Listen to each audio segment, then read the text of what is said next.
Labour is calling for an investigation into whether the Home Secretary broke the ministerial code by asking for special treatment dealing with a speeding offence. Let's speak to our chief political correspondent, John Craig. Evening, John. So what's the allegation here? Well, what happened was that when she was Attorney General, shortly before she became Home Secretary last year, she was caught speeding. And she was given the option of the fine, the points, a speed awareness course. But she tried to dodge all of those because what she wanted to do was have a one-to-one session on a speeding awareness course rather than take part in a group, because she didn't want the publicity, because that would all be very public. She didn't want the points because of her fears that that would mean higher in-car insurance premiums. So she asked her civil servants if they could help her dodge the fine by arranging this private one-to-one driving awareness course.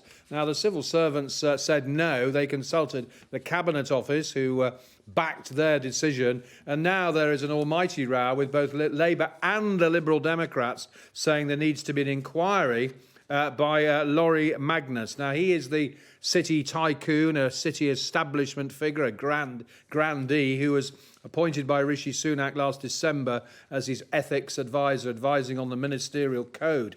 And Labour and the Lib Dems are both saying that Suella Braverman, as well as potentially breaking that code, is guilty of one rule for her and another for everyone else. The Shadow Home Secretary, Yvette Cooper, who's leading the charge, says that these reports first appeared in the Sunday Times were shocking. And Yvette Cooper says the Prime Minister has promised integrity, professionalism and accountability, yet it appears his Home Secretary is blatantly flouting all three. We need an urgent investigation into what has gone on here, starting with Lori Magnus, seeing how this is potentially compatible with the ministerial code. Worth pointing out that two other Home Office ministers have breached traffic rules. Tom Tugendhat was convicted of using his mobile phone while driving, and Robert Jenrick was caught speeding on the M1.